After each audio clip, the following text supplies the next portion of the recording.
ओम नमो भगवते वासुदेवाय।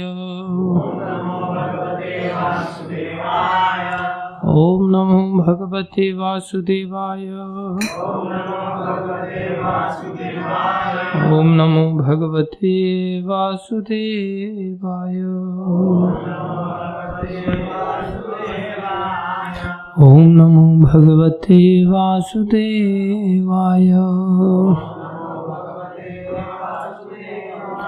नारायणं नमस्कृत्यं नरं चैव नरोत्तमं देवीं सरस्वतीं व्यासं ततो जयमुदीरये। नष्टप्रायेषु स्वभद्रेषु नित्यं भागवत सेवया भगवती उत्तम श्लोके भक्तिर्भवती नैष्ठिकी।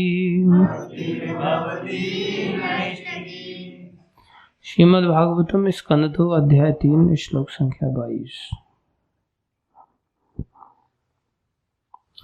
बर्हायते ते नयने नराणाम्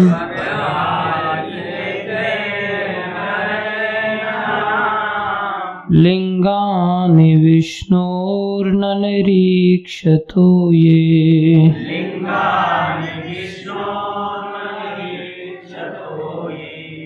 पादौ नृणां तौ द्रुमजन्म भाजौ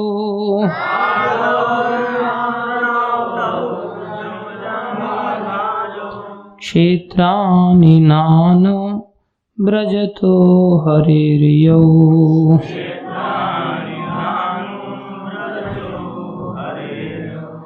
बर्हायते ते नयने नराणाम्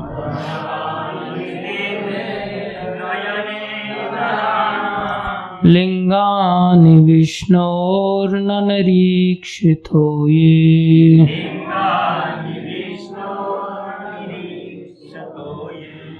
पादौ नृणां तौ द्रुमजन्म भाजौ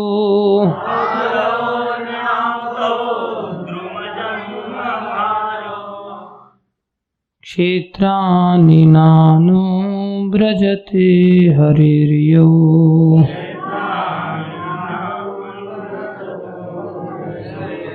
बर्हायते ते नयनाय नराणां बर्हायते ते नयने नराणां लिंगानि विष्णोर्न निरीक्षितो ये।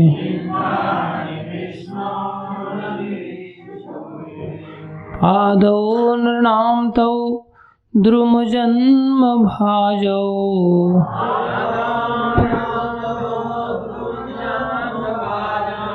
क्षेत्राणि नानो व्रजते हरिर्यौ। व्रजतो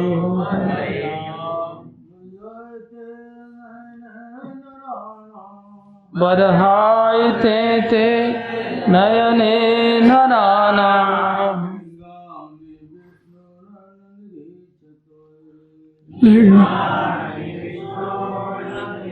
निरीक्षितो ये। पादौ नृणां तौ द्रुमजन्म भाजौ क्षेत्राणि नानो व्रजतो हरिर्यौ। शब्दार्थ बर्हायते मोर पंखों की भांति, ते वे नयने आँखें, नरानाम मनुष्यों के, लिंगानी रूप, विष्णु श्री भगवान के नहीं निरीक्षता देखते हैं ये ऐसे सब। पादौ पांव नृणाम मनुष्यों के, तो वे द्रुमजन्म वृक्ष से उत्पन्न भाजौ उसके सदृश क्षेत्राणि पवित्र स्थल न नहीं अनुव्रजन जाते हैं हरे श्री भगवान के यौ जो।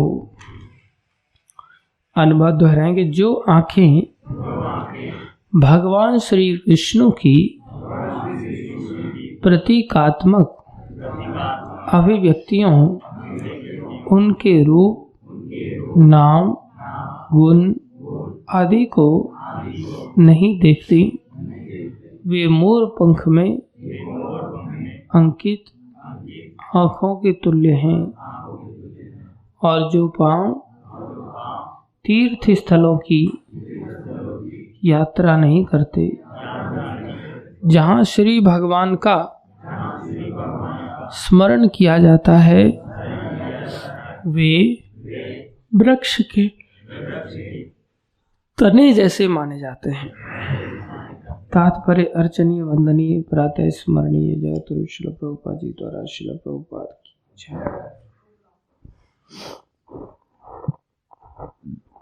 ध्यान से सुनेंगे सभी।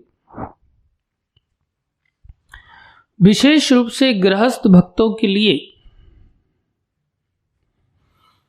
विशेष रूप से गृहस्थ भक्तों के लिए अर्च विग्रह की पूजा की जोर देकर संस्तुति की गई है।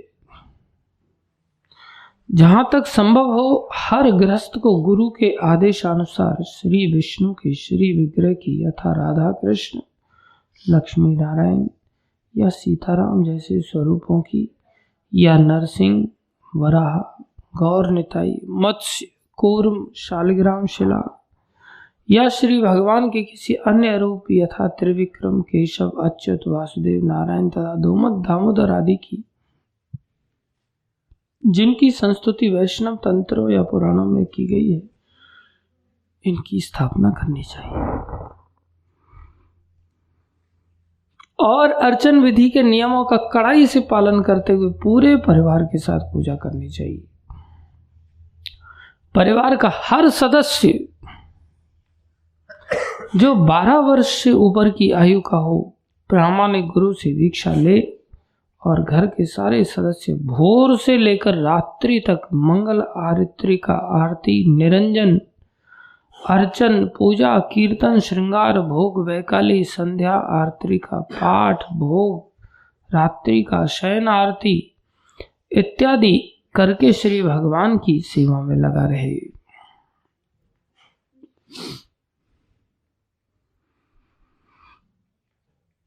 प्रामाणिक गुरु के निर्देशन में इस तरह अर्च विग्रह की पूजा में संलग्न रहने से गृहस्थों को अपना जीवन विमल बनाने तथा आध्यात्मिक ज्ञान में उन्नति करने में सहायता मिलेगी। किसी नौसिखिए भक्त के लिए साधारण पुस्तकीय ज्ञान पर्याप्त नहीं है। किताबी ज्ञान सैद्धांतिक होता है, जबकि अर्चन विधि व्यावहारिक है। आध्यात्मिक ज्ञान का विकास सैद्धांतिक तथा व्यावहारिक ज्ञान के मेल से किया जाना चाहिए, क्योंकि आध्यात्मिक पूर्णता प्राप्त करने का यही निश्चित मार्ग है।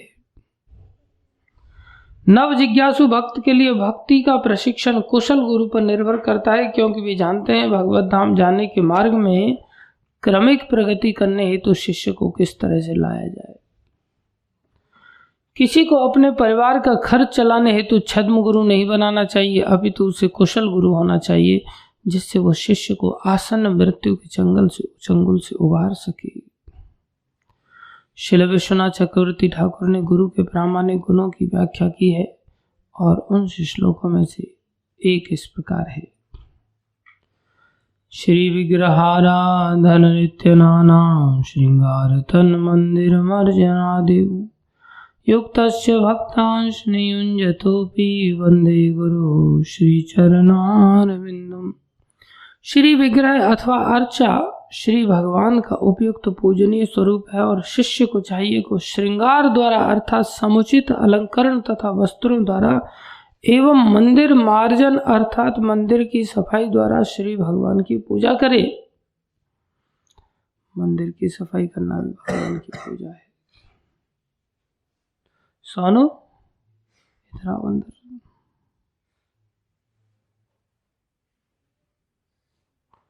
आप थोड़ा कटिंग करवा दो। बोला था ना मैंने, फिर वो भी ले लेते।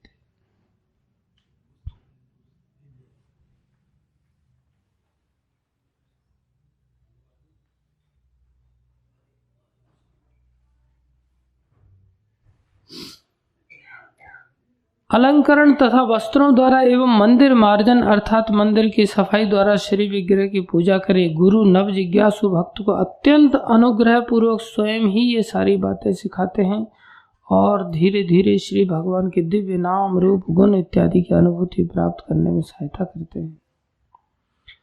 श्री भगवान को वस्त्र पहनाने तथा मंदिर को सजाने जैसी सेवा में ध्यान लगाने के साथ ही संगीत में कीर्तन एवं शास्त्रों से आध्यात्मिक उपदेशों के द्वारा ही सामान्य व्यक्ति नारकीय सिनेमा के आकर्षण तथा सर्वत्र रेडियो द्वारा प्रसारित होने वाले भद्दे कामुक गीतों से बच सकता है। यदि कोई घर में मंदिर नहीं बना सकता तो उसे किसी अन्य के मंदिर में जाना चाहिए जहां उपयुक्त सारे कार्य नियमित रूप से संपन्न होते हों। भक्त के मंदिर में जाने तथा श्री भगवान के उदार रूप से अलंकृत विग्रह का दर्शन करने से संसारी मन में आध्यात्मिक प्रेरणा उत्पन्न होगी। मनुष्य को चाहिए कि वे वृंदावन जैसे तीर्थ स्थानों में जाएं जहां ऐसे मंदिर तथा श्री विग्रह पूजन की व्यवस्था रहती है। प्राचीन काल में सारे धनी व्यक्ति, राजा तथा धनी व्यापारी आदि ऐसे मंदिरों का निर्माण षड गोस्वामियों जैसे कुशल भगवत भक्तों के निर्देशानुसार कराते थे। अतः जन सामान्य का कर्तव्य है कि इन मंदिरों का तथा तीर्थ स्थलों में होने व संपन्न होने वाले उत्सवों का लाभ महान भक्तों के पद चिन्हों का अनुसरण करते हुए अनुव्रजा उठाएं। मनुष्य को चाहिए कि इन पवित्र तीर्थ स्थलों तथा मंदिरों की यात्रा सैर सपाटे की भावना से ना करे, अपितु उन्हें श्री भगवान की दिव्य लीलाओं से अमर हुआ समझकर तथा ईश विज्ञान जानने वाले व्यक्ति के मार्गदर्शन में करे। यह अनुव्रज कहलाता है। अनु का अर्थ है पीछे पीछे जाना। अतएव यह उत्तम होगा कि मंदिरों तथा तीर्थ स्थानों को देखने जाने में भी गुरु के आदेश का पालन किया जाए। जो इस विधि से यात्रा नहीं करता वह उस अचर वृक्ष के समान है जिसे श्री भगवान ने अचर बने रहने की सजा दी है। मनुष्य की चल फिर सकने की प्रवृत्ति का दुरुपयोग दृश्य देखने या पर्यटन करने हेतु स्थानों की यात्रा करने में होता है। ऐसी यात्रा की प्रवृत्ति का सदुपयोग यही है कि महान आचार्यों द्वारा संस्थापित तीर्थ स्थलों में जाया जाए और उन धनोपार्जन करने वाले व्यक्तियों के नास्तिक प्रचार से भ्रमित न हुआ जाए जिन्हें आध्यात्मिक विषयों का कोई ज्ञान नहीं है।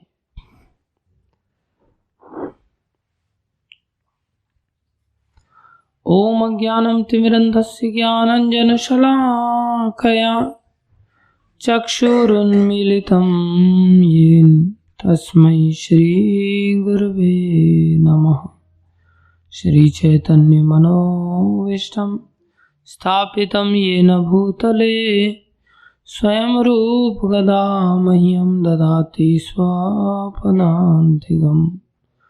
वन्देऽहं श्रीगुरु श्रीयुतापनकमलं श्रीगुरुन् वैष्णवांश श्रीरूपं साग्रजातं सहगना रघुनाथान्वितं तं सजीवं साद्वैतं सावधूतं परिजनसहितं कृष्णचैतन्यदेवं श्रीराधा कृष्णपदान् सहगना ललिता श्रीविशाखान्वितांश्च।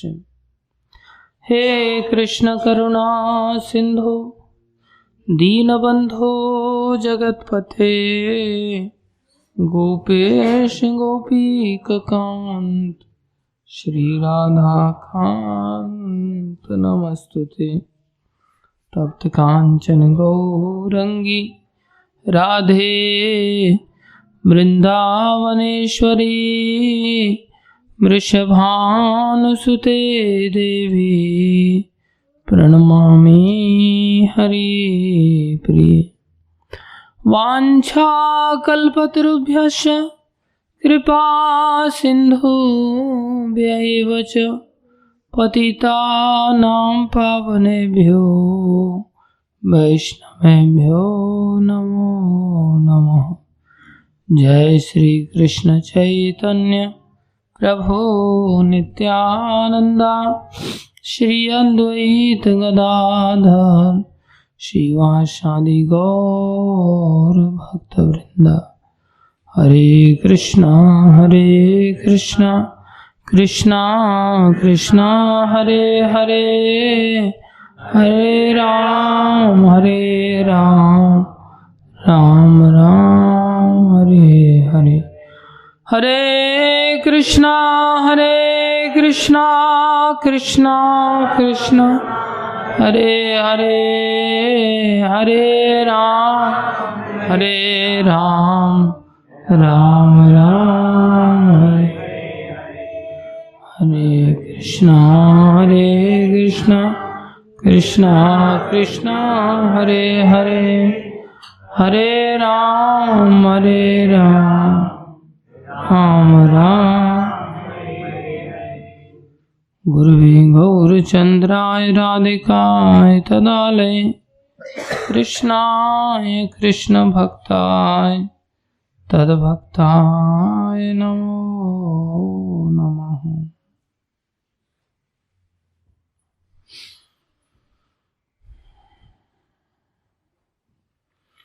हरे कृष्णा। आप सभी भक्तों का हार्दिक अभिनंदन है, स्वागत है। गुरु वैष्णव की दया से जो कुछ कहें, कृपा करके इन बातों को ध्यान से सुनिए।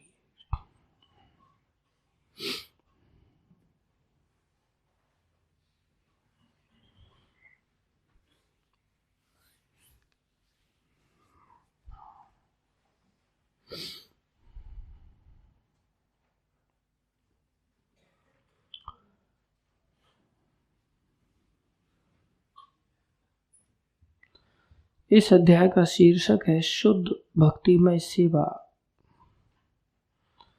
दूसरे शब्द में हृदय परिवर्तन। हम सबको हृदय परिवर्तन करने की आवश्यकता है। हम सबको हृदय जैसा हो जाता है, हमें सारा संसार वैसा ही दिखने लगता है।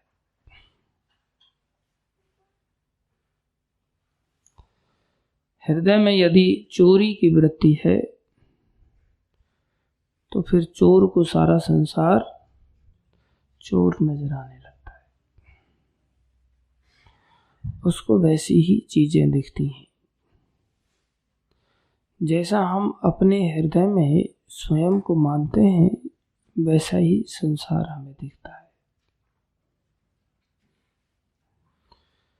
जब हम अपने आप को हृदय से बालक मानते हैं तो हमें समाज में बालक दिखाई देते हैं जिनके साथ हम खेल पाते हैं। हृदय से जब बड़ा मानने लगते हैं, युवक मानते हैं, तो समाज में युवतियां दिखाई देती हैं, क्योंकि युवा अवस्था में अपोजिट सेक्स के प्रति आकर्षण पैदा हो जाता है और लोभ ग्रसित होने पर जब हम लोभी बन जाते हैं तो दूसरे भी हमें लोभी नजर आते हैं। कामी बन जाते तो कामी नजर आते हैं, चोर बन जाते हैं तो चोर नजर आते हैं। ऐसे ही हमारी मूलभूत अवस्था,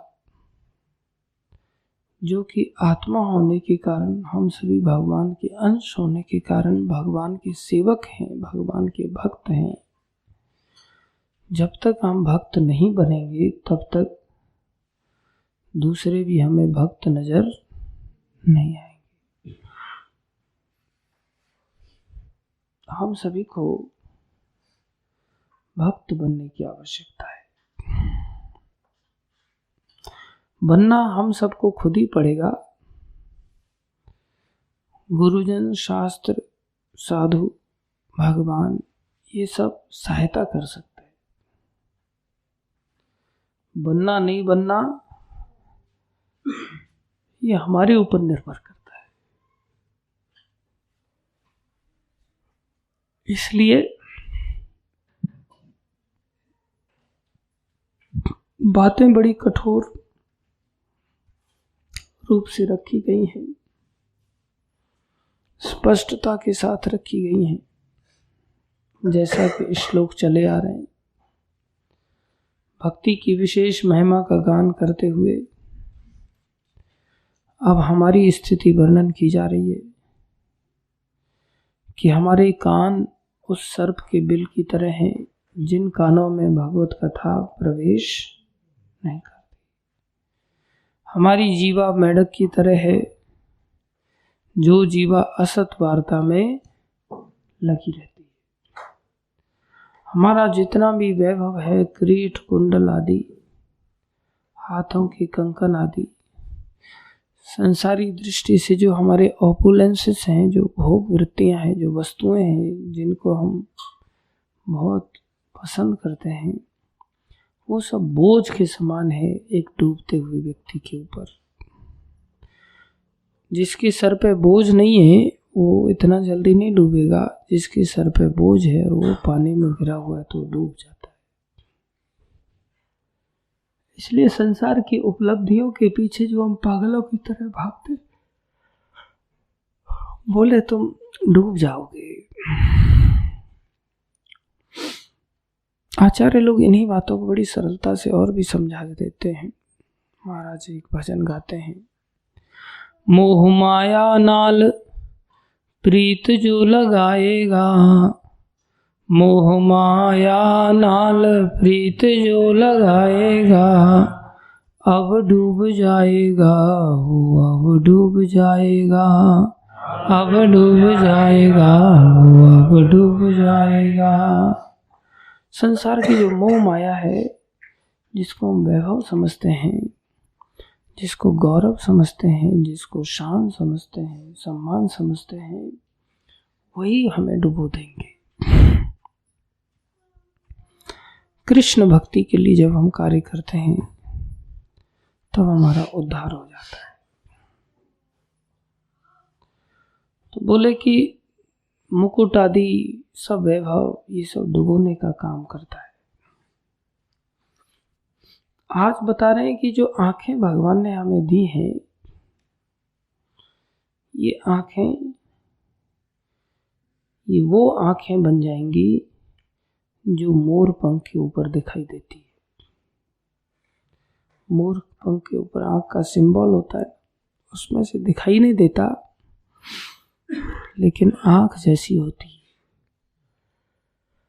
ऐसे ही उन मनुष्यों के ये जो नयन है, बरहा, बराही मतलब मोर पंख, बराहे ते नयने नरानाम, जो नयन है मनुष्यों के ये बराहे ते हो जाएंगे, अर्थात केवल नाम मात्र की आंखें होंगी, कोई सेंस नहीं है, कोई यूज नहीं है।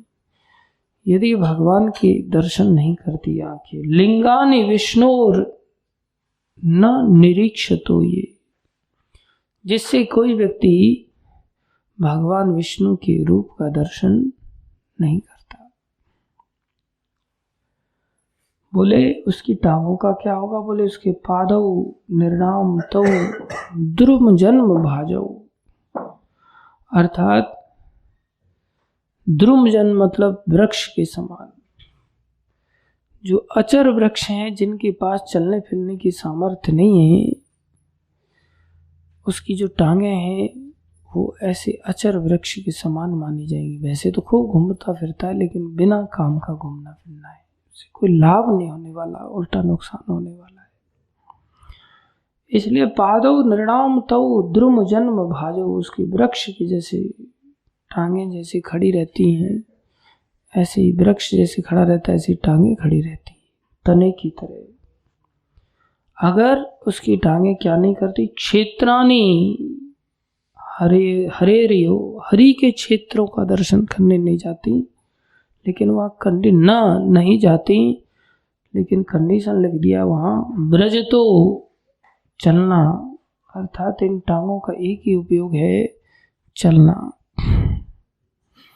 लेकिन कहाँ पर? हरि के क्षेत्र में। हरि के क्षेत्र, भगवान की लीला स्थली, भगवान का धाम आदि, ये सब जगहों पर चलना चाहिए, दर्शन करने चाहिए। लेकिन यह विशेष बात बताई, अनुब्रज तो, ब्रज तो नहीं, अनुब्रज तो, अर्थात किसी के पीछे पीछे चलना होता है, अकेले नहीं चलना होता। अकेले जाते हैं हमें कुछ प्राप्त नहीं होता। प्रायः सब लोग थोड़े समय गुरुजनों का, वैष्णवों का सम्मान करते हैं, 2-4 जगह घूम घाम लेते हैं, 2-4 जगह की कथाएं सुन लेते हैं और फिर अकेले ही विचरण करते रहते हैं। वो ठीक नहीं।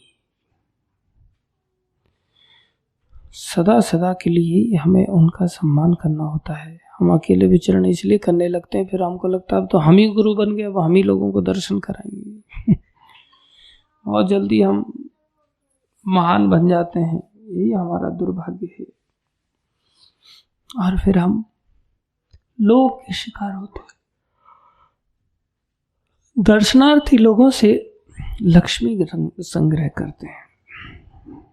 हमने ही खुद उस धाम की, भगवान की लीला स्थलियों की महिमा को नहीं जाना। जीव गोस्वामी का जो चरित्र चल रहा था, उन्होंने भी गौरांग महाप्रभु की लीलाओं का दर्शन किया, लेकिन किसके साथ? किसके साथ?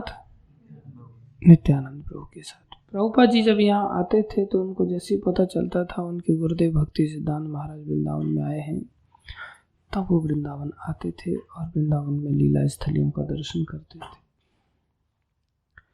और उसमें भी भक्ति सिद्धांत महाराज एक बार जब यात्रा लेकर के आए तो भक्ति सिद्धांत महाराज बड़े लंबे लंबे प्रवचन देते थे। तो वहीं पर बहुत सारी जिम्मेदारियां और भी लोगों के ऊपर दी जाती हैं, तो गुरुजनों के आदेश से दी जाती है और वो लोग अपनी सुविधाएं देखते हैं। अब जैसे प्राय जब यात्राएं निकलती हैं तो एक मुख्य व्यक्ति के नाम से निकलती है। जैसे इलेक्शन जब लड़े जाते हैं तो मुख्य व्यक्ति जिसको लोग पसंद करते हो उसका चेहरा सामने रख दिया जाता है, तो लोग उसको देख करके वोट देते हैं। ऐसे ही कोई व्यक्ति होता है, उसका नाम रखा जाता है कि हाँ ये महाराज के साथ सानिध्य में यात्रा कीजिए या ये प्रभु जी के सानिध्य में यात्रा कीजिए। अब यात्रा का प्रसादम का ऑर्गेनाइजर कोई और होता है, दर्शन कराने के लिए कोई और ऑर्गेनाइजर होता है। उसका काम होता है कि ट्रांसपोर्ट प्रॉपरली हो जाए, उधर उन लोगों का काम होता है प्रसादम प्रॉपरली हो जाए। कुछ लोगों का अकोमोडेशन की जिम्मेदारी होती है, वो अकोमोडेट करते हैं, कुछ लोग दर्शन कराते हैं। प्रायः ऐसा देखा जाता है जिसके निर्देशन में दर्शन करने के लिए यात्रा निकली गई थी, बोले वो व्यक्ति को डोमिनेट कर दिया जाता है मैनेजमेंट के लोगों के द्वारा, और वो लोग अपनी सुविधा अनुसार उसको ना, आपको यहाँ प्रवचन देना इतनी देर का देना है, ध्यान रखना इससे ज़्यादा नहीं हो जाए फिर वो पूरी, क्योंकि उनको अपनी सुविधा देखनी होती है कि भाई प्रसाद लेट हो जाएगा, फिर बस वाले को दिक्कत हो जाएगी, फिर ये हो जाएगा वो हो जाएगा, सब अपनी सुविधा से चलते रहते उसी व्यक्ति के अनुगत्य में हैं, लेकिन फिर भी वो अपनी सुविधा कहीं अधिक देखते हैं। और लीडर भी, जो मेन लीडर होता है वो भी सोचता है अरे यार अब इन लोगों से काम लेना है तो क्या करें अभी, वो भी मजबूरी में हाँ ठीक है ऐसा ही कर लेते हैं, ऐसा ही कर लेते हैं, क्योंकि वो खुद तो इतना कार्य कर नहीं पाएगा। प्राय ऐसा होता है, ये हम अनुभव से बता रहे हैं आपको तो उसमें सबसे ज़्यादा चिड़न जो होती है ना मैनेजमेंट के लोगों को, वो भाषण देने वाले से होती है प्राय, कि उसका कोई ऊपर तो कोई है नहीं और समय सीमा कोई होती नहीं कई बार उसके पास, तो लोग चिड़े रहते हैं कई बार। तालमेल बनता नहीं था, जबकि उसी के नाम पर यात्रा निकलती है। तो भक्ति सिद्धांत महाराज की जब यात्रा निकली तो उनके अंतर्गत भी कुछ मैनेजमेंट के लोग थे, बहुत सारे लोग आए थे और भक्ति सिद्धांत महाराज प्रवचन दे रहे थे। भक्ति सिद्धांत महाराज तो सिंह गुरु थे, तो भाषण देते थे, वो तो किसी के दबाव में कार्य नहीं करते थे। उन्होंने ऐसी आराधना कर रखी थी कि वो किसी के दबाव में किसी भी स्तर से आ ही नहीं सकते थे।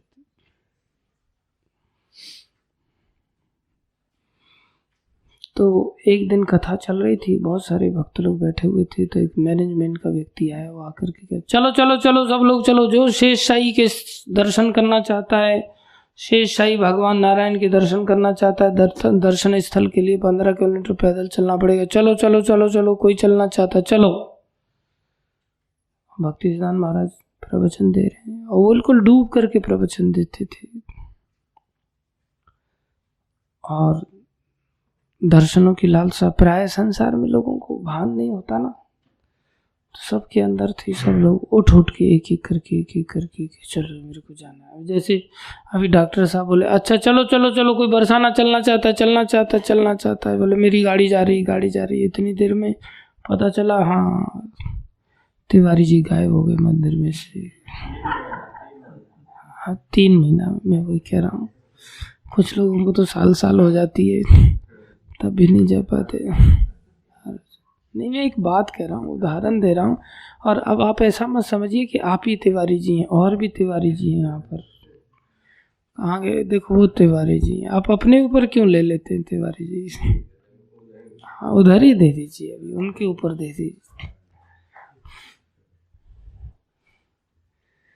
कई बार ऐसा होता है कि आदमी की चलो चलो में तैयार हो जाते हैं लोग,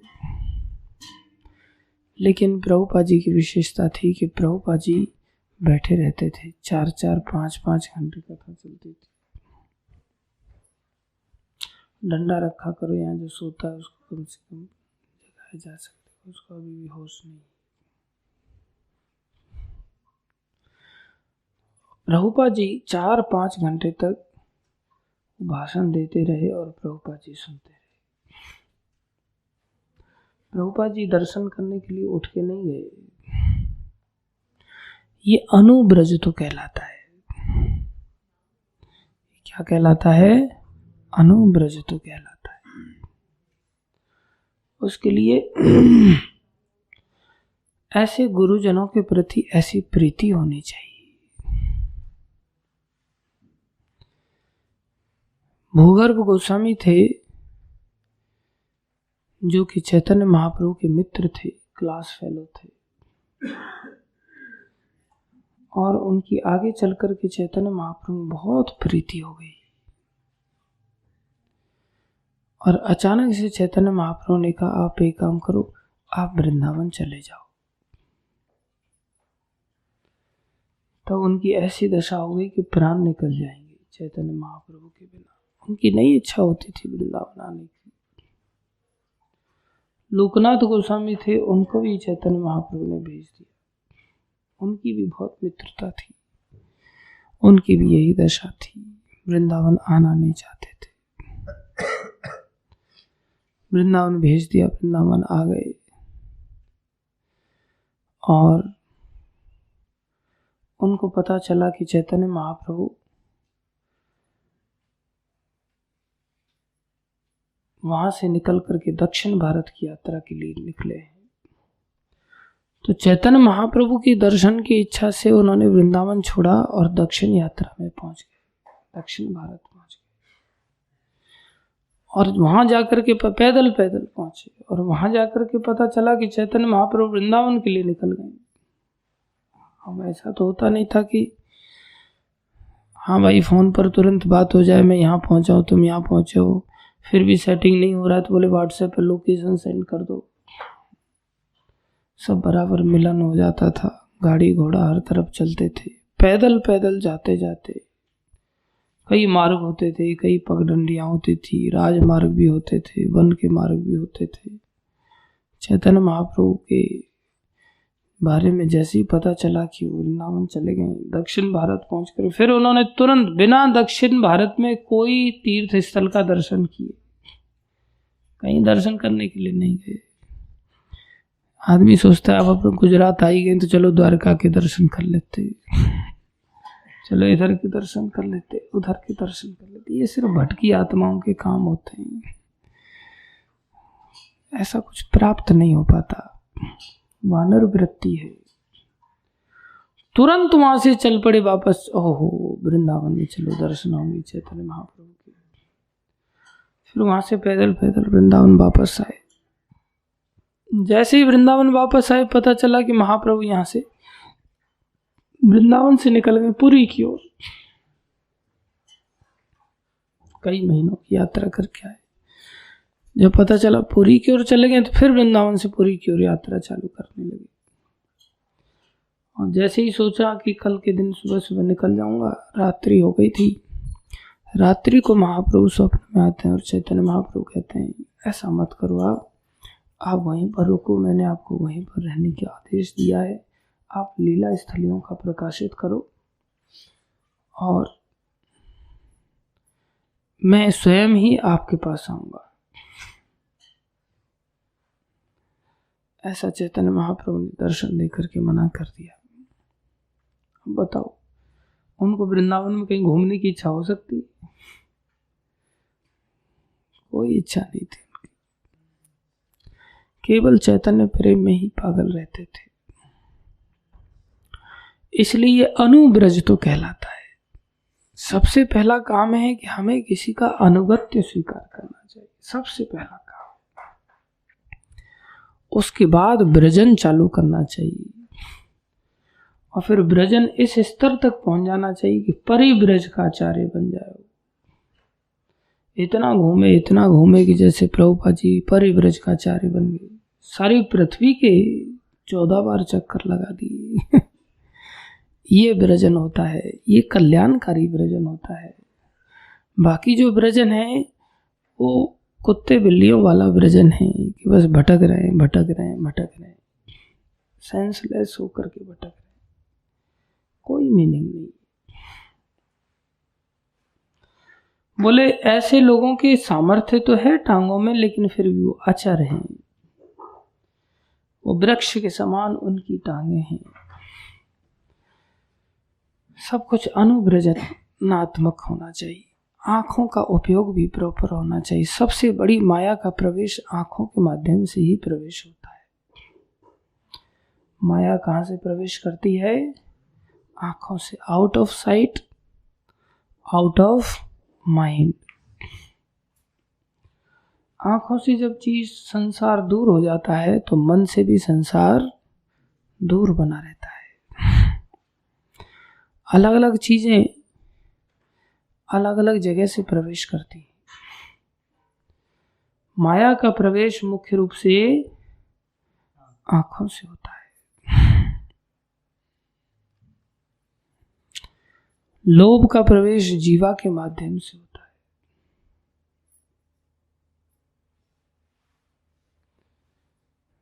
ईर्ष्या का प्रवेश कानों के माध्यम से होता है। जब तक हम कानों से सुनते नहीं किसी के बारे में, उससे राग द्वेष नहीं होता। राग द्वेष कानों के माध्यम से अधिक बढ़ता है। इसलिए माया का प्रवेश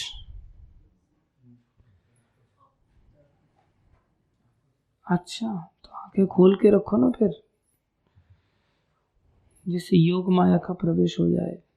अभी तो भक्ति का क्षेत्र है, अभी आंखें बंद करने की क्या जरूरत है? अभी थोड़ी ना सिनेमा चल रहा है।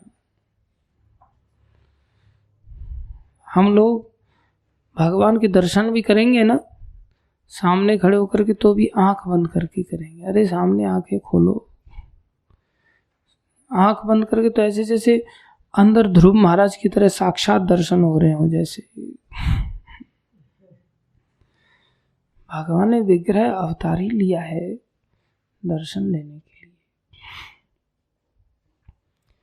उनमें और उनकी विग्रह में कोई अंतर नहीं होता।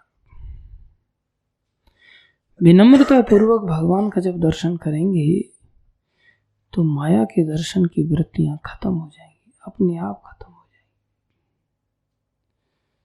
जब भगवत कथा सुनेंगे, भगवत कीर्तन श्रवण करेंगे तो संसारी कामुक गीतों को अपने आप ही छोड़ पाएंगे, नहीं तो छूटेगा नहीं, कभी नहीं छूटेगा। लेकिन दर्शन की परिपाटी खुद की नहीं होनी चाहिए। प्रभु मैं रात को 12 बजे जगता हूँ, आप मेरे को रात को 12 बजे दर्शन देना, फटाक से पट खोल दिए और दर्शन कर लिए, नहीं। आचार्यों के अनुगत्य परिपाटी से चलना चाहिए। जब चाहे तब दर्शन खोल दिया, जब चाहे तब दर्शन बंद कर दिया, ऐसा नहीं। दर्शन जो है वैसे तो जो आचार्यों ने सिद्धांत दिए हैं, समय सीमा दिया है, उसी के अनुसार खुलने और बंद होने चाहिए। हम अपने आलस्य के अनुसार भगवान के दर्शन खोलते और बंद करते हैं कई बार। ये साक्षात भगवान है और ये भगवान की सैद्धांतिक सेवा के साथ साथ व्यवहारिक सेवा कहलाती है।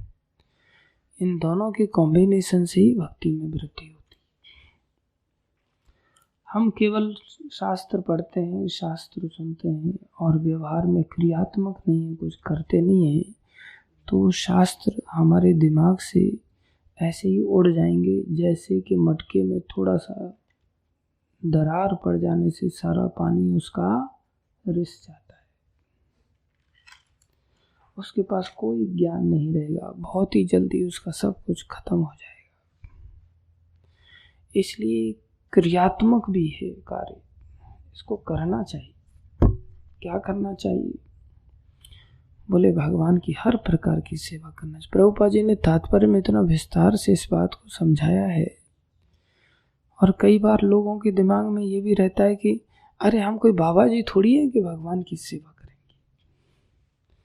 बाबा जी लोग भगवान को भोग लगाएं, प्रभु जी लोग भगवान को भोग लगाएं, भगवान का श्रृंगार करें, तो यही लोगों का काम होता है। हम तो गृहस्थी हैं, हमारे पास तो बच्चे हैं, पत्नी है, परिवार है, नौकरी है, चाकरी है, ये सब काम करना होता है हमको। प्रभुपाद जी ने इसका खंडन किया है। ब्रह्मचारी लोग तो प्रचार कार्य के लिए होते हैं, जगह जगह लोगों को ग्रंथ वितरण करने के लिए होते हैं, जगह जगह लोगों को कथा सुनाने के लिए होते हैं, प्रचार प्रसार के लिए होते हैं। मंदिर आदि की जो सेवाएं होती हैं जिसमें डीटी वर्शिप प्रमुख रूप से, ये सारी सेवाएं गृहस्थ भक्तों को संभालनी होती, उनको हर चीज सीखनी होती। सुबह मंगल आरती, अब होता क्या, गृहस्थ भक्त लोग कई बार, प्राय प्रभुपाद जी ने बल दिया है सबके घरों में विग्रह होने चाहिए, और कोई भी विग्रह रख सकते हैं। प्रभुपाद जी के पास वराह मूर्ति थी, नहीं, भक्ति सिद्धांत महाराज के पास वराह मूर्ति थी, उनकी वो आराधना करते थे, भगवत आराधना करते, इतने महान वैष्णव होकर के भी। हम सभी राधा कृष्ण ही चाहते हैं सबके सब, उनसे बाकी अवतारों की तो सेवा ही नहीं करना चाहते कोई। किसी भी अवतार रूप की सेवा अगर गुरुजन हमें प्रदान करें तो हमें उनकी सेवा करनी चाहिए, चाहे वो शालिग्राम शिला है, गिरिराज शिला है, या भगवान की अन्य विग्रह मूर्ति हैं, लेकिन होने चाहिए विष्णु अवतारी। उनकी सुबह से ही सब साधना चालू होना चाहिए, और वो भी यहाँ तक वर्णन कर रहे हैं कि वो भी अकेले नहीं, परिवार के सारे सदस्यों को लेकर के पूजा अर्चना करना चाहिए। आदमी सोचता है परिवार के सारे सदस्य जैसे नोट कमाने लग जाएं तो कितना खुशी मिलती है ना। बस अब सब सेटल हो गया, अब कोई टेंशन नहीं रहा, ये भी नोट में लग गया, ये भी नोट कमाने में लग गया, ये भी नोट कमाने में लग गया, ये सब मोह माया का चक्र है। बोले ये सब नरक हो जाएंगे होलसेल में। बोले ये भी नरक हो गया, थोड़े समय बाद कहेंगे ये भी नरक हो गया, ये भी नरक हो गया, सब नरक हो जाएंगे।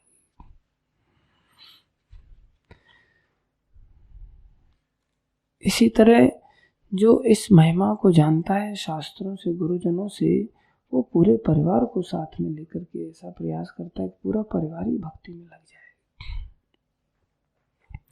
हर व्यक्ति साधना करे, हर व्यक्ति भगवान के अर्च विग्रह की सेवा करे। सारी मंगल आरतियां बताए हैं, सारी आरतियां बताया है, चाहे वो वैकालिक आरती है, शयन आरती है, संध्या आरती है, मंगल आरती है, दर्शन आरती है, सारी आरतियों का वर्णन किया, कितनी दृढ़ता के साथ बताया। हम लोग तो सारी आरतियों का टाइम ही अपने अनुसार बना लेते हैं, भोग सामग्री भी अपने अनुसार लगाते हैं। आज हमें ये पसंद है इसलिए आज ये भोग लग रहा है, आज ये पसंद है इसलिए आज ये भोग लग रहा है। घरों में गृहस्थी लोग प्राय अपनी इच्छा अनुसार वस्तुएं बनाते, भगवान को भोग लगाते। ऐसा नहीं होता, भगवान के लिए भोग बनते हैं और फिर बाकी सब में बांटे जाते हैं। मान लो अगर कोई घर का सदस्य ऐसा व्यवहार कर रहा है कि वो सब साथ में नहीं आ पा रहा है, तो प्रभुपाद जी ने ये दिखाया स्वयं कि उनकी पत्नी उनका सहयोग नहीं करती थी। प्रभुपाद जी ने पत्नी का त्याग कर दिया। प्रभुपाद जी अपना लेखन करते रहते थे और उनकी पत्नी बेड पर बैठ करके बिस्किट और चाय की चुस्की लेती रहती थी। एक दिन प्रभुपाद जी ने कहा, तुम्हें चाय चाहिए या हम चाहिए? तो मजाक में उन्होंने सोचा कि ऐसे ही पूछ रहे, उन्होंने कहा मैं चाय तो नहीं छोड़ सकती। प्रभुपाद जी समझ गए और प्रभुपाद जी ने घर छोड़ दिया। ये वास्तव में जितने भी रिश्ते नाते होते हैं ना, ये सब बनाए ही जाते हैं भगवान के लिए, भगवान की सेवा के लिए रिश्ते नाते बनाए जाते हैं। रिश्ते नातों का और कोई अर्थ ही नहीं, यही डुबोने वाले भी हैं और यही एक दूसरे का उद्धार भी कर सकते हैं। मीराबाई ने जब पूछा तुलसीदास जी से कि यहाँ हम परिवार में रहते हैं और परिवार में कोई हमारी सहायता नहीं करता और उल्टा आए तो ऐसे ऐसे राजकुमार आते हैं, यहाँ सब मांसाहार वगैरह होता है, मदिरा पान होता है, राजसी ठाट बाट सी क्रियाएँ होती हैं, ऐसी स्थिति में हमें क्या करना चाहिए? इनके घर में रहें या कुछ और कार्य करें? भक्ति में अत्यधिक आनंद की अनुभूति नहीं होती, विरोध करते हैं। तब तुलसीदास जी ने बड़ा सुंदर को उत्तर दिया, एक पद लिख करके उन्होंने कहा, जाके प्रिय न राम वैदेही, न राम वैदेही, जाके प्रिय न राम वैदेही, न राम वैदेही, तजिए ताहि कोटि बैरी सम, तजिए ताहि कोटि बैरी सम, यद्यपि परम स्नेही, यद्यपि परम स्नेही।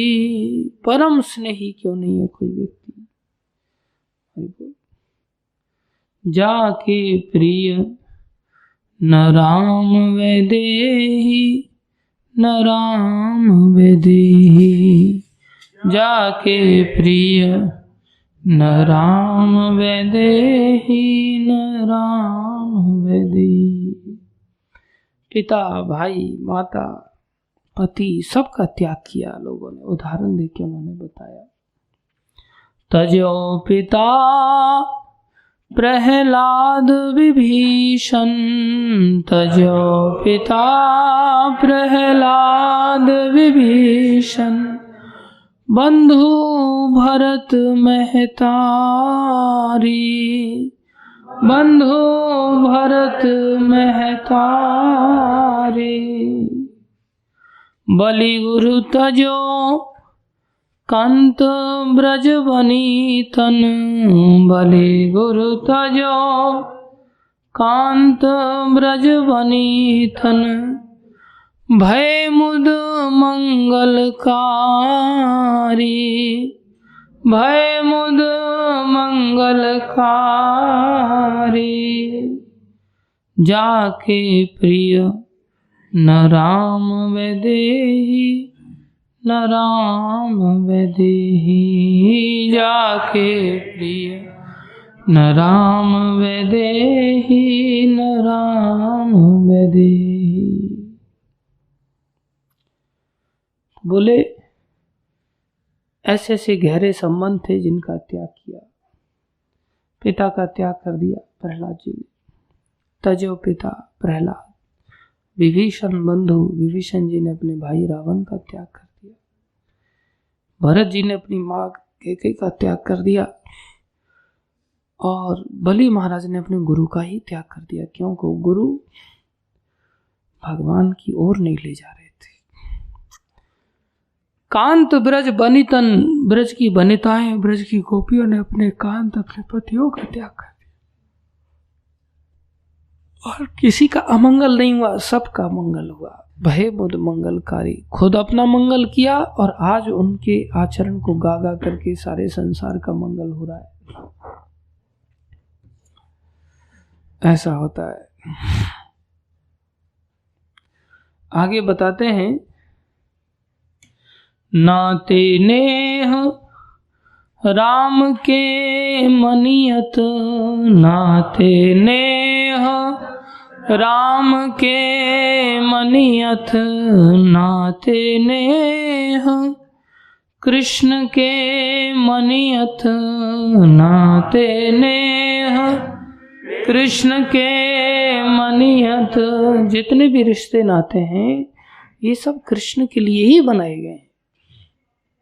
ऐसी विचित्र, इतना बढ़िया वरदान की बात है। हम रिश्ते नाते एक दूसरा अपने लिए मान लेते हैं, ये मेरी पत्नी मेरे लिए है, जबकि वो कृष्ण दासी है, कृष्ण की सेवा करने के लिए। इतनी कृष्ण सेवा बढ़ रही है, बोले अब 2-4 दास और भी चाहिए, तो जो बच्चे पैदा वो कृष्ण दास बन गए। कृष्ण दासत्व की शिक्षा देनी चाहिए थी, लेकिन हम उसे भोग की वस्तु मान लेते हैं, उनको भोगों का अड्डा मान लेते हैं। कृष्ण दासत्व न सीखते हैं न सिखाते हैं। बच्चों को बोले मैंने तेरे को मेडिकल की एजुकेशन दे दी, मैंने कितना बड़ा पुण्य का कार्य किया, नहीं तो तू किसी प्राइमरी स्कूल में पढ़ लिख रहा होता। मैंने इतना अच्छा पढ़ाया लिखाया तेरे को, और उसके अंदर एक नया अहंकार पैदा हो गया औलाद के अंदर। औलाद सोचती नहीं नहीं, मैं अपनी लाइफ स्टाइल में खुद ही डिसाइड करूंगा कैसा जीना है। माता पिता ने आंख फोड़ दिया उसकी, और वैसे मन में सोच रहे हमने बहुत अच्छा किया। बहुत अच्छा नहीं किया, बहुत बुरा किया। एक आत्मा को धक्का मार करके संसार में ढकेल दिया। औलाद को भक्ति की शिक्षा देनी चाहिए थी, भक्ति पढ़ानी चाहिए थी। अपना दोष नहीं मानते, औलाद को गाली देते हैं कि तू ऐसा हो गया, तू भक्ति नहीं करता, माला नहीं करता, तू इतना गिरा हुआ बन गया, ऐसा करता है वैसा करता है। कौन जिम्मेदार है? पहले गाली तो खुद को माननी सीखनी चाहिए कि हमने, और औलाद को तो धड़ाधड़ गालियों की लाइन लगा देते लोग। ये गलत है।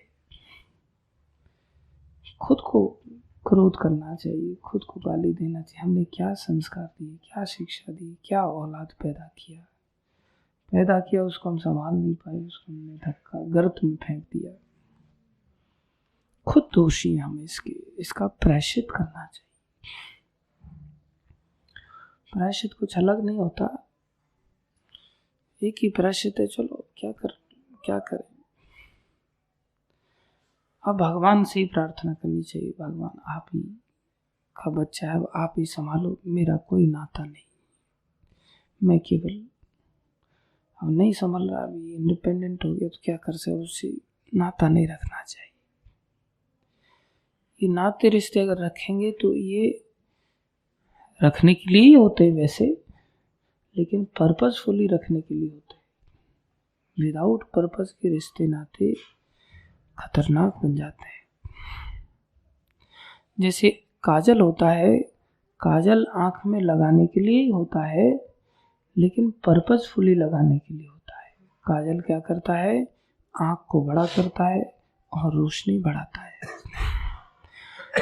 बाई चांस काजल में कोई व्यक्ति ने कुछ ऐसा पदार्थ डाल दिया है जो ऊपर से तो काजल ही लग रहा है, लेकिन इतना खतरनाक बन गया है कि अगर लगाया तो आंख फूट जाएगी।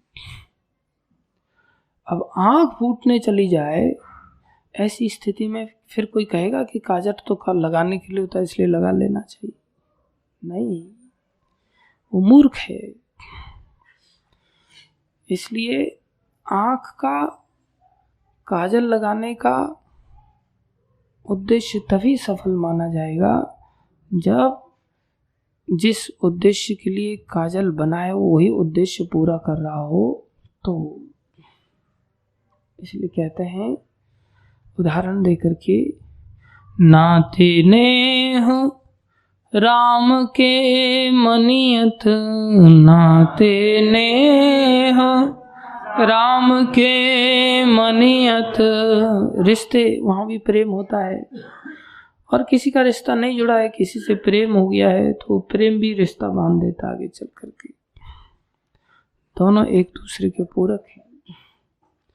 रिश्ते में प्रेम उत्पन्न हो जाता है, जैसे संतान पैदा हुई, एक नाता जुड़ा औलाद के साथ, उसमें प्रेम जागृत हो जाएगा।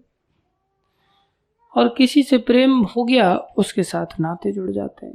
चलते चलते कोई व्यक्ति का व्यवहार अच्छा लगा, उसमें प्रेम हो गया, बोले ऐसे ऐसे ट्रेन में मिले थे, तब से हम लोग भाई की तरह एक दूसरे के प्रति जुड़ गए, नाश्ता भाई जैसा बना दिया रिश्ता। तो नाते रिश्ते प्रीति से जुड़ जाते हैं। बोले ये सब कृष्ण के लिए जोड़ने चाहिए और कोई पर्पस नहीं होना चाहिए। नाते नेह राम के मनियत, नाते नेह राम के मनियत।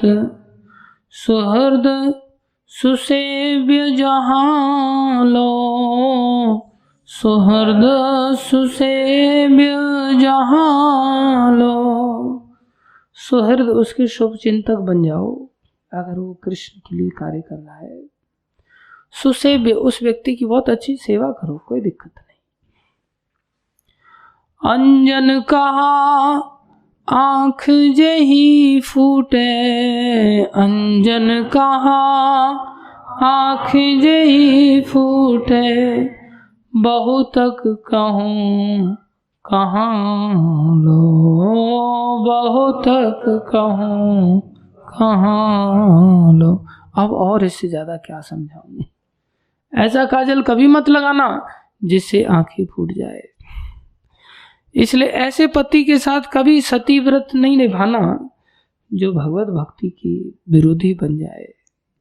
ऐसी पत्नी का तुरंत त्याग कर देना जो भक्ति की विरोधी हो। ऐसे माता पिता, ऐसी संतान, ऐसा नाते रिश्तेदार कोई भी त्यागने की होगी। तुलसी सो सब भांति परम हित, तुलसी सो सब भांति परम हित। पूज्य प्राण ते प्यारो, पूज्य प्राण ते प्यारो। तुलसी सो सब भांति परम हित। अगर कोई व्यक्ति ऐसा है, कैसा, उसका सब प्रकार से सुसेव्य, उसको प्राण के समान प्यार करना चाहिए। किसको करना चाहिए? जासो होय स्नेह राम पद, जासो होय स्नेह राम पद। जिससे भगवान के प्रति स्नेह बढ़ जाए। अगर माँ भगवान के प्रति स्नेह को बढ़ा रही है तो उसको प्राण के समान प्यार करो। पिता भगवान की ओर लेकर के जा रहे हैं, भगवान से प्रेम बढ़ रहा है पिता के कारण, तो उन्हें प्राण के समान प्यार करो। कैसी बात बता रहे। वो कोई भी है, चांडाल भी अगर भगवान से प्रीति बढ़ा रहा है, चांडाल को भी प्राणों के समान प्यार करो और हर तरह से करो। तुलसी सो सब भांति परम हित, तुलसी सो सब भांति परम हित। पूज्य प्राण थे प्यारो, पूज्य प्राण थे प्यारो, जासो होय स्नेह राम पद, जासो होय स्नेह राम पद, एतो मतो हमारो, एतो मतो हमारो। हमारा मत तो यही कहता है। अगर तुम हमसे पूछना चाह रहे हो तो आप एक काम करो, परम से परम स्नेही क्यों नहीं है और भगवान से अगर प्रेम नहीं है उसका, तो उसका करोड़ दुश्मनों की तरह त्याग कर दो। और कोई दुश्मन ही क्यों नहीं है और वो अगर कृष्ण से प्रीति बढ़ाने में सहायक बन रहा है तो उसकी प्राण के समान सेवा, पूजा करो। पूजा में क्या क्या आता है वही प्रभुपाद जी ने बताया। पूजा में बोले जीव को चाहिए, ये भक्ति मार्ग तो विमलता का मार्ग है ना, तो बोले किस व्यक्ति को बड़ी कड़ाई से लगा देना चाहिए। बोले परिवार की किसी सदस्य की आयु अगर 12 साल हो जाए, कितनी साल हो जाए, कंपलसरी कर देना चाहिए, उसके लिए इंतजार नहीं करना चाहिए। और थोड़ा बड़ा हो जाएगा तब सेवा करवाएंगे, और थोड़ा बड़ा हो जाए तब सेवा कर पाएंगे। 12 साल का होते ही उसे पूरी तरह से भगवत सेवा में लगा देना चाहिए, सुबह से लेकर के रात्रि तक। उसको प्रामाणिक गुरु से दीक्षा लेकर के, और प्रत्येक सदस्य नहीं, सारे सदस्यों को ही मंगल आरती से निरंजन, अर्चन, पूजा, कीर्तन, श्रृंगार, भोग, वैकाली, संध्या आरती, पाठ, ये पाठ भागवत आदि का, ये भी बहुत सारे लोग घर गृहस्थी ज़्यादातर थोड़ी आरती कर लेते हैं, घंटी हिला देते हैं, एक आध आरती किसी ने कर लिया तो कर लिया और वो भी धक्का मेल गाड़ी चलती है, तू दिया जला दे, तू दिया जला दे, तू भोग लगा दे, तू भोग लगा दे, तू घंटी बजे दे। उठाए नहीं अभी तक तूने, एकदम दादागिरी दिखाते, भगवान को उठाया नहीं तूने। बोले मैंने नहीं उठाया। क्यों नहीं उठाया? मैं नहाया नहीं हूँ। अच्छा उसको बोल दे वो नहा लिया, वो उठा देगा। सब ढूंढते हैं कौन नहा लिया है, कौन नहा लिया है। ऐसी लीलाएं चलती रहती। जब भैया अपना कल्याण स्वयं करना पड़ेगा। इससे क्या होगा, एकदम से को रीतियों से आदमी बाहर आ जाता है। हम देहरादून में थे, एक व्यक्ति के घर पे गए, बहुत बड़ा आदमी था, तो वो कहता है प्रभु जी अब हमारे घर में पॉजिटिव एनर्जी जागृत हो गई है।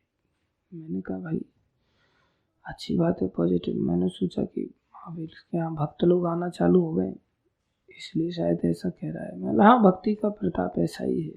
नहीं प्रभु जी भक्ति की बात नहीं है। मैं बोला फिर कौन सी बात है यार? बोले जब से हमने घर में कुत्ता रखा है ना, तब से हर व्यक्ति को बांट दिया गया है सेवाएं। सुबह कुत्ते को ये नहलाएगा, उसके बाद खाने का व्यवस्था, नाश्ते का कुत्ते का ये करेगा, उसके बाद कुत्ते को कपड़े ये पहनाएगा, उसके बाद कुत्ते को टहलाने के लिए लेके जाएगा। पहले हम लोग एक दूसरे के प्रति तू मैं करते रहते थे और झगड़ा करते थे। जब से कुत्ता आया है ना, तब से झगड़े खत्म हो गए हमारे में। कैसे? बोले हर व्यक्ति कुत्ते में लगा रहता। बोले अब किसी को फुर्सत ही नहीं कुत्ते की सेवा करने से। कुत्ते ने इतना सेवा मिला। जब कुत्ता भी सेवा देकर के लोगों को झगड़े से बचा सकता है, तो भगवत सेवा करने से क्या नहीं होगा बताओ। घर के सारे सदस्य अगर भगवत सेवा में लग जाएं, घर का मीनिंग ही वो होता है। लेकिन हम लोग कई बार नहीं लगते। फिर क्या कह रहे हैं प्रभुपाद जी यहाँ कि भक्ति का मतलब, पूजा का मतलब यही नहीं होता कि केवल हम किताबें पढ़ें। किताबी ज्ञान सैद्धांतिक होता है, प्रिंसिपल्स होते हैं। Principal for what? पॉकेट में रखने के लिए, खोपड़ी में रखने के लिए। उसको अप्लाई करना पड़ेगा, उसके लिए व्यवहारिक होना पड़ेगा, उसके लिए कार्य करने पड़ेंगे। कार्य क्या करना चाहिए? उसको प्रशिक्षण कुशल गुरु देता है और आसन्न मृत्यु से उसको बाहर निकाल लेता है। तो उसको क्या क्या चीजें सिखाई जाती हैं, ध्यान दें। उसको भगवान का श्रृंगार करना सिखाया जाता है, उसको विग्रह आराधना सिखाई जाती है, उसको साफ सफाई करना सिखाया जाता है, मंदिर मार्जन सिखाया जाता है। ये सब करना चाहिए। लेकिन हम लोग इतने इतने इतने गिरे हुए हैं कि अपनी बेडशीट भी मार्जन नहीं कर सकते, जिस पर हम 8-10 घंटे गुजारते हैं खुद की, भगवान का क्या मार्जन करेंगे। इतने इतने इतने गिरे हुए हैं कि जिस बनियान को हम सुबह से लेकर के दूसरे दिन सुबह तक पहनते, 24 घंटा पहनते हैं, वो बनियान को भी ठीक से धो करके संभाल करके नहीं रख सकते। क्या गिरी हुई अवस्था है। बाल्टियों में कपड़े सड़ते रहते 2 दिन 3 दिन, उसके बाद फिर रस्सी पर टांगने के लिए भी ताकत नहीं रहती, हैंगर पे कपड़े टंग जाते हैं, वहीं बाथरूम में ही हैंगर पे टप टप टप टप करके निचुड़ करके बिल्कुल सिकुड़ी हुई ऐसे कपड़े। फिर कुर्ता बिल्कुल सिकुड़ा हुआ ऐसे सूख के मिलेगा 4 दिन बाद। वो दशा है जीवन की। और कह दो ना भाई थोड़ा साफ सफाई रखा करो, थोड़ा जहाँ रह रहे हो कम से कम। कुत्ता भी अपनी जगह पर, जिस जगह पर रहता है वो पूंछ से झाड़ करके रहता है, पैरों से मिट्टी साफ करके रहता है। तुम कुत्ते को तो कम से कम मत क्रॉस करो। वैसे तो कुत्ते से ऊपर उठ जाओ, नहीं उठ सकते तो कुत्ते के बराबरी पे तो रहो, नहीं उठ सकते तो अरे उससे नीचे तो मत गिरो यार, ये बड़ा खतरनाक है। इसलिए व्यवहारिक रूप से कार्य करना सीखना चाहिए। और व्यवहारिक रूप से भगवान की सेवा, भगवान का मंदिर बन रहा है, भगवान का रसोई बन रहा है, राधा रानी का रसोई बन रहा है, उसमें किसी को अगर कहा जाए थोड़ा झाड़ू लगा दे तो आदमी से मैं वहाँ झाड़ू करूँ, वो तो लेबर का काम। तुम्हारा काम उस रसोई में से भोजन बन करके भोग लग गया है, बस प्रसाद पाने का काम है। तुम धूर्तता है, हम लोग समझ नहीं पाते। मंदिर का प्रत्येक कोना कोना हमारी जिम्मेदारी पूर्वक कार्य करना सीखना चाहिए, सेवा करनी चाहिए, साफ सफाई करनी चाहिए। ये सब अनुग्रह करते हुए गुरुजन सिखाते हैं, जो हमें अच्छा नहीं लगता, लेकिन वो उनकी कृपा है कि हमको ये सारी बातें सिखाते हैं। और ये जब तक नहीं सीखेंगे ना, तब तक हमारे हृदय में से काम निकलेगा नहीं, ये काम बना रहेगा।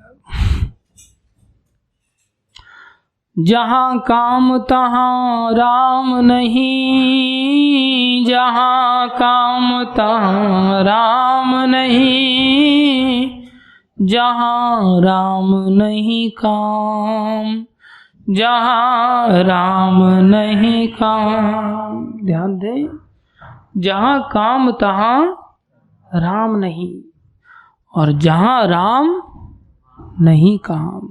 जहाँ राम है वहाँ काम नहीं होता। लेकिन हम इसको पलट लेते हैं, अपने अनुसार शब्द बना लेते हैं। हम सोचते हैं ये ठीक है, जहाँ काम तहाँ राम नहीं, जहाँ काम तहाँ राम नहीं। सही बात है, जहाँ काम है वहाँ राम नहीं। जहाँ आराम नहीं काम। हम सोचते हैं जहाँ राम नहीं काम, जहाँ राम नहीं है वहाँ काम है। हम सोचते जहाँ आराम है वहाँ काम नहीं होता, इसलिए आराम करो और काम नष्ट हो जाएगा हृदय से। ऐसा नहीं है भैया, आराम तो काम का ही रूप है। आराम में और काम में कोई अंतर नहीं है। आराम इतना अच्छा लगता है, लेकिन राम भजन में आराम कहाँ। हम सबको तो आराम की सबसे पहले पड़ जाती है, आराम फरमाया जाए। क्या कर रहे हैं महाशय? आराम फरमा रहे। कहाँ फरमा रहे? कोजी कंबल में आराम फरमा रहे। उनको आर्मी वाला कंबल देते, बोले ये तो चुभता है शरीर में, आर्मी वाला कंबल चुभता है शरीर में, चुभेगा तो थोड़ा कम सोओगे। नहीं नहीं, सॉफ्ट कंबल चाहिए। क्या चाहिए? सॉफ्ट। बातें खुद चुभने वाली करेंगी, उनको बोलो सॉफ्ट बातें किया करो, थोड़ा काम कर लिया करो सॉफ्ट रीति से, तो उस समय आंखें नटेरने लग जाते हैं, उस समय सॉफ्ट व्यवहार नहीं रहता। कंबल सॉफ्ट ओढ़ेंगे। हम जब विद्यार्थी जीवन में थे, पढ़ते थे, तो टीचर ने उससे एक लड़की को उठाया, बोले लाओ दिखाओ तुम्हारी नोटबुक। तो दिखाते हुए गई वो, तो उसने सब ऊट पटांग लिख रखा था, उसको समझ ही नहीं आ रहा था क्या लिखा है। तो बोले सर ये क्या लिख रखा है? सर ये रफ है। ये क्या है? रफ है। तो बोले हाँ, बाल काटेगी फेयर, सूट पहनेगी फेयर, क्रीम पाउडर लगाएगी फेयर, और काम करेगी रफ। वो वाला हिसाब किताब हम लोगों का होता है। बाकी सब काम एकदम फेयर रहेंगे, नहाएंगे धोएंगे। शॉपिंग करने के लिए बोलो, बोले आज आप मेरे को 80,000 रुपये दे दो, बस दोपहर तक शॉपिंग करके खत्म कर दूंगा मैं। इतने कपड़े खरीदेंगे, इतने कपड़े खरीदेंगे, कपड़ों का बहुत शौक है। और थोड़ा जप के लिए बोल दो, बोले अरे जीने नहीं देते, कमरे में भी तो जप ही कर रहे हैं, थोड़ा हीटर पर सेकते हुए जप कर रहे हैं, और वहां से अगर थोड़ा खटका दो, बुला लो, तो बोले ठीक से जीने भी नहीं देते लोग। जैसे मंदिर में तो फांसी लगा लगा के टांग दे रहे हैं पंखे के ऊपर। अरे यहाँ कौन सा अत्याचार किया जा रहा है? इतने सारे भक्त लोग रह रहे, बैठ के जप करो यहाँ, संगे शक्ति कलियुग। ऐसे किसी को थोड़ा सेवा सिखा दो ना भैया, थोड़ा सा इस काम को सीख लो। संसार में भी 2 रोटी के लिए लोग कितने कितने काम सीखते हैं, कितने कितने काम सीखते हैं। कल एक व्यक्ति प्लस्तर करने के लिए आया, मैंने पूछा क्या क्या काम जानते? बोले प्रभु बहुत काम सीखे। इतने सारे काम क्यों सीखे? बोले सब रोटी कमाने के लिए। प्रभु जी क्या करें, पता नहीं कौन सा सिक्का चले, कौन जानता है मार्केट में किसकी अचानक से वैल्यू हो जाए, इसलिए सब काम सीखे। ऐसे ही भक्ति में भी हमें सब कुछ सीखना चाहिए। कुकिंग सीखनी चाहिए, करतल बजाना सीखना चाहिए, श्लोक रटने सीखने चाहिए, ड्राइविंग करना सीखना चाहिए, प्रचार कार्य पुस्तक वितरण करना सीखना चाहिए, प्लस्तर हो जाए उस पर पानी मारना सीखना चाहिए, पानी कैसे मारते हैं, चिनाई करना सीखना चाहिए, टाइल्स लगाना सीखना चाहिए, दीवार तोड़ना सीखना चाहिए। कभी जरूरत पड़े तो किसी का सर भी फोड़ पाएंगे फिर आप।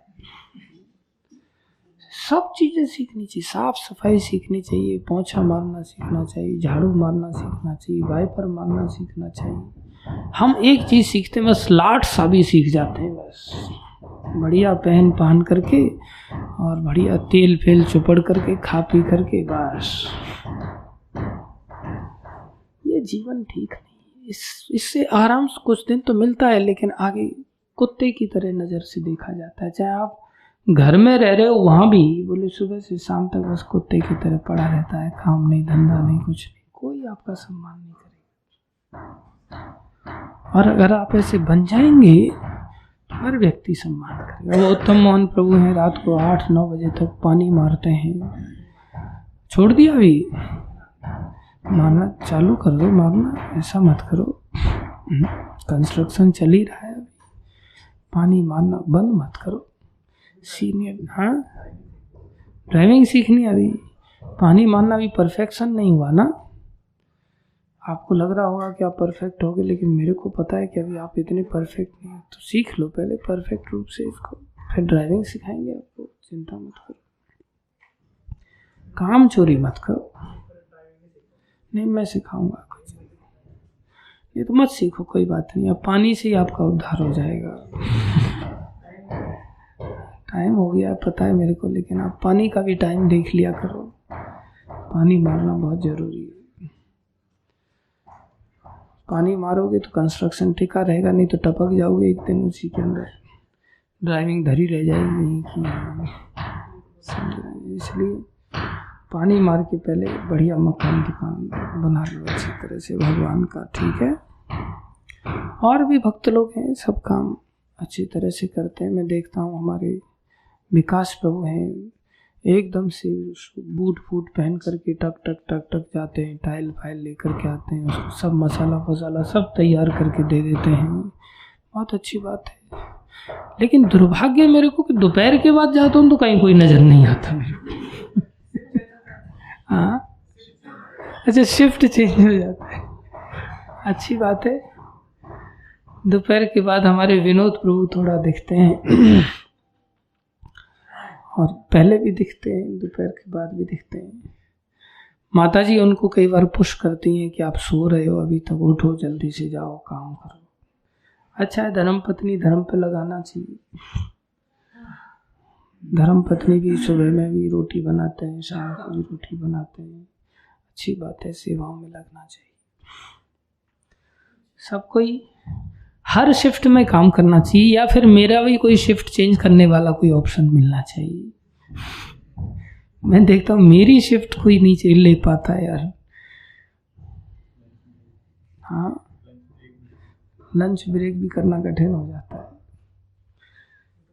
इसलिए पहले मेरी शिफ्ट लगने दो, फिर आप लोग शिफ्ट चेंज कर लिया करो। बाकी तब तक सब लोग हर समय हाजिर रहना सीखो, जिससे आप लोगों का मंगल होगा, बहुत तेजी से मंगल होगा। ऐसा मैं नहीं कह रहा हूँ, ऐसा भागवत कह रही है। ये नहीं कि सुबह की शिफ्ट का पुजारी अलग, शाम की शिफ्ट का पुजारी अलग। पुजारी भी बड़े मेहनती होते हैं, जैसे हमारे राम प्रभु हैं, सुबह भी पूजा करते हैं, रात्रि को भी पूजा करते हैं, किसी को पूजा में घुसने नहीं देना चाहते। फिर भी हमारे रोशन लाल प्रभु हैं, उनकी इच्छा, बोले प्रभु जी मैं राजभोग की आरती करूँ, हमारा चलो कर लेना। बाकी सब तो दूर भागते हैं, ऐसा नहीं, सबने सीखना चाहिए। धन्यवाद सभी भक्तों का। जगत गुरु श्री प्रभुपाद की जय, भागवत महापुराण की जय, श्री गुरु महाराज की जय, अनंत कोटि वैष्णव वृंद की जय, आप सब भक्तों की जय।